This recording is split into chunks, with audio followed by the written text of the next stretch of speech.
Assalamualaikum warahmatullahi wabarakatuh. Salam sejahtera bagi kita semua. Namo Buddhaya, salam kebajikan, rahayu.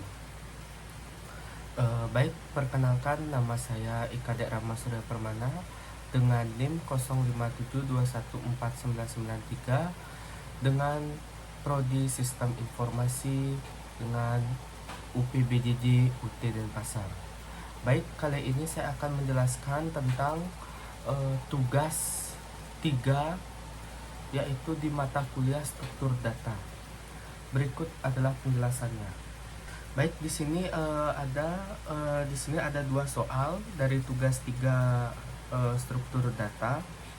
Ya, dimana yang pertama itu adalah buatlah program pencarian menggunakan algoritma Depth First Search atau DFS dalam bahasa Java. Dimana di sini ada 3 poin di dalam soal nomor 1 ini. Yang pertama, gunakan graf dengan 10 node yang mewakili A0, A1, A2, A3, A4, A5, A6, A7, A8, A9. Kemudian tentukan sendiri nilai hubungan antar node. Kemudian poin 2 yaitu lakukan pencarian angka n pada graf tersebut dengan DFS. Kemudian poin 3, jelaskan tahap demi tahap proses pencarian dan gambarkan dengan rinci prosesnya. Oke. Nah, langsung saja saya ke source code-nya. Dimana di sini saya sudah buat filenya ya, yaitu dfsgraph.java, yang dimana di sini yang pertama saya mengimport library until untuk map, list, set, hashmap dan lain-lain. Kemudian kedua, saya membuat kelasnya public class dfsgraph. Kemudian saya di sini membuat sebuah fungsi untuk menyimpan hubungan antar node ya, dengan menggunakan private map string list string grab sama dengan new hashmap. Saya sudah deklarasikan. Kemudian di sini juga saya membuatkan fungsi juga untuk menyimpan nilai pada setiap node. Kemudian yang ketiga di sini menyimpan node yang sudah dikunjungi agar tidak dikunjungi kembali. Di sini saya sudah buatkan fungsinya. Di sini ada private, kemudian stringnya, kemudian ini variabelnya, visit ini. Oke. Kemudian saya buatkan konstruktor untuk membangun graf dan mengisi nilai node. Nah, ini dia. Source code-nya adalah ini, membentuk hubungan antar node. Nah, di sini saya sudah buatkan fungsinya, yaitu dimana graph.put array or list A1, A2 sini. Kemudian yang di sini saya buatkan fungsi untuk node yang tidak memiliki anak dibuat list kosong. Nah, jadi node yang tidak memiliki anak itu akan listnya itu akan kosong. Nah, yang kemudian yang di sini ada mengisi nilai pada setiap node. Nah, di sini fungsinya untuk mengisi nilai setiap node. Nah, ini fungsinya atau source code-nya nanti. Kemudian di sini saya buatkan public class yang untuk boolean. Nah, boolean itu merupakan tipe angka yang bersifat desimal. Ya, di sini saya buatkan sebuah kelas atau metode DFS untuk mencari nilai target, di mana nilai targetnya itu berupa bilangan desimal. Maka dari itu saya menggunakan fungsi kelas boolean ini. Kemudian di sini saya buatkan kondisi ya, dimana jika node sudah pernah dikunjungi maka hentikan pencarian pada node ini. Nah, ini dia kondisi atau percabangannya. Saya menggunakan if ya. Kemudian di sini menampilkan node yang sudah diperiksa menggunakan sistem outPrintLine. Kemudian jika nilai node sama dengan target, maka ini dia fungsinya. Ini saya menggunakan percabangan if juga, dan langsung mengembalikan true karena data ditemukan. Nah, jika data bersifat benar atau true, maka data tersebut akan dikembalikan menggunakan sistem outPrintLine. Kemudian di return lagi. Nah, return ini fungsinya adalah untuk mengembalikan sebuah nilai. Kemudian di sini ada for, ya, pengulangan, ya, menelusuri semua tetangga dari node saat ini. Sini juga saya buatkan di dalam for ini saya buatkan percabangan, yaitu if DFS dilakukan secara rekursif ke node tetangga. Nah, ini dia fungsinya. Kemudian dikembalikan lagi jika seluruh cabang sudah diperiksa dan target tidak dipenuhkan, return false, ya. Kan nilainya itu bersifat salah, maka akan dikembalikan lagi menggunakan return. Oke, kemudian ada publish start void main. Nah, ini dia. Terus graph integer n yaitu variabel n dengan nilainya 50, kemudian sistem out printline, kemudian sistem pencarian DFS. Ini string dia, sorry. Oke, kemudian di sini if, ini percabangan lagi, memulai pencarian dari node A0. Ini dia sistem out printline, data tidak ditemukan. Nah, jika pencariannya itu dari node A0, maka dia akan muncul bahwa data tersebut tidak ditemukan. Oke, langsung saja saya di sini coba menguji sebuah source code yang saya sudah buat ini. Coba klik run, kemudian start debugging. Nah, inilah hasilnya. Nah, pencarian DFS mengunjungi Andol nilainya 10, mengunjungi A1 nilainya 15, mengunjungi A3 nilainya 25, mengunjungi A7 nilainya 45, mengunjungi A4 nilainya 30, mengunjungi A8 nilainya 50. Data ditemukan pada node A8. Nah, ini dia. A8 ditemukan. Karena kenapa A8 ditemukan? Karena dia yang di sini A8 itu dia nilainya 50, maka data tersebut ditemukan. Nah, jika itu datanya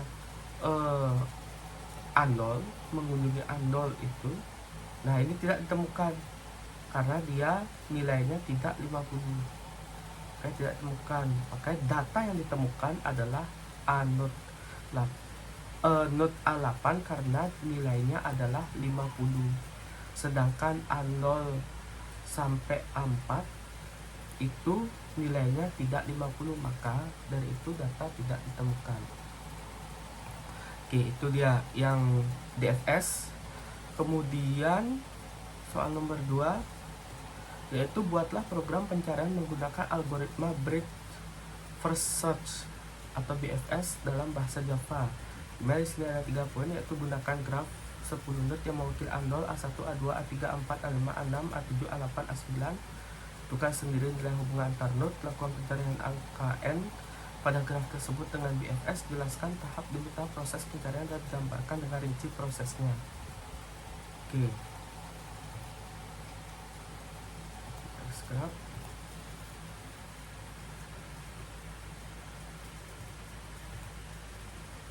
Oke, sekarang BFS graf. Oke, sebelum itu ini codingannya BFS graph ini saya sudah buat. Nah, saya membuat di sini yaitu mengimport, ya. Biasakan kalau untuk membuat codingan dalam bahasa Java kita mengimport library until yang diperlukan. Kemudian saya buat kelas, yaitu nama kelasnya adalah BFS graph, dimana di sini ada untuk menyimpan hubungan antar node, yaitu menggunakan tipe private map. Nah, di sini juga yang kedua ada menyimpan nilai pada setiap node, ini menggunakan private map juga. Yang membedakannya adalah variabelnya, ya. Ini saya menggunakan variabel graph, di sini saya menggunakan variabel values. Nah, di sini saya membuat konstruktor untuk membangun graph. Di sini saya membuat public BFS graph, yaitu graph put. Nah, ini membentuk hubungan antar node. Nah, node tanpa anak, ini dia A6, A7, A8, A9. Nah, nilai setiap node andol. Nah, ini dia valuesnya. Ini nilainya. Nah, oke. Kemudian di sini ada metode BFS untuk mencari target. Nah, di sini dia. QU digunakan sebagai struktur utama BFS. Kemudian di sini ada menyimpan node yang sudah dikunjungi, memasukkan node awal ke dalam queue. Nah, di sini codingannya. Kemudian menandai node awal sebagai sudah dikunjungi. Nah, menggunakan variabel visit karena sudah visitnya ini dimana dapat karena dari sini, dari pendeklarasian. Nah, ke variabel visit itu dipanggil lagi dia untuk menandai node awal sebagai sudah dikunjungi. Nah, kemudian ada perulangan menggunakan while. Nah, perulangan berjalan selama queue masih berisi node. Nah, mengambil node paling depan dari queue, menampilkan node yang sedang diperiksa dan menggunakan sistem out print line. Current ini dari variabel yang sudah deklarasikan menggunakan tipe string. Kemudian di sini mengecek apakah node saat ini adalah target. Nah, ini menggunakan percabangan lagi, if. Nah, di sini menampilkan menggunakan sistem out print line, kemudian di sini return untuk mengakhiri proses BFS atau mengembalikan nilai BFS. Kemudian di sini ada mengunjungi seluruh tetangga node saat ini. Dan menggunakan perulangan lagi for. Ya, jika tetangga belum pernah dikunjungi maka visit, maka dia tandai sebagai sudah dikunjungi, masukkan ke queue untuk diperiksa berikutnya. Ini dia source code-nya. Kemudian ditampilkan jika target tidak ditemukan. Nah, sistem out print line tetap tidak ditemukan. Kemudian public static void main. Nah, di sini saya buatkan lagi public staticnya. Menggunakan BFS graph G, variabelnya G, dan nilai yang akan dicari yaitu nilai 50. Nah, nilai 50 yang dicari, maka dari itu nanti akan sistem out print line ini akan menampilkan teks yaitu pencarian BFS dan memulai pencarian dari node unknown. BFS starts unknown. Berarti dia memulai pencarian dari node unknown. Ya, ini dia fungsinya. Berarti dia men-scan atau mencari nilai dari node A0 tersebut.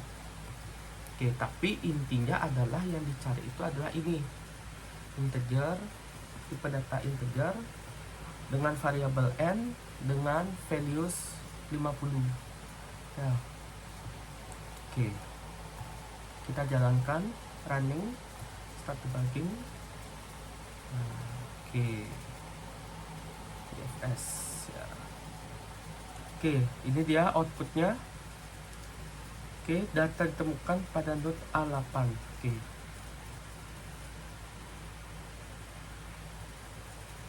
A8. Nah, ini dia yang tadi sempat saya bilang kenapa A8, karena yang dicari itu adalah nilai yang 50 atau value-nya adalah 50. Nah, karena 50 itu berada di node A8, maka yang dicari itu adalah yang ditemukan adalah A node 8. Node A8 itu. Node A8 yang karena yang dicari itu adalah value yang 50 dan value 50 itu yang dimiliki oleh node A8 tersebut. Itu penjelasan dari saya terkait tugas 3 dari mata kuliah struktur data mengenai DFS graph dan BFS graph ya.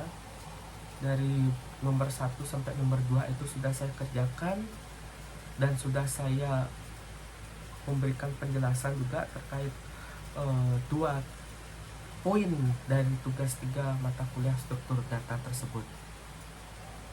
Sebelumnya saya mohon maaf jika ada kesalahan kata ataupun penyampaian informasi yang kurang. Saya mohon maaf yang sebesar-besarnya. Sekian dari saya ucapkan terima kasih. Om Santi Santi Santi Om. Assalamualaikum warahmatullahi wabarakatuh. Salam sejahtera bagi kita semua. Shalom, Namo Buddhaya.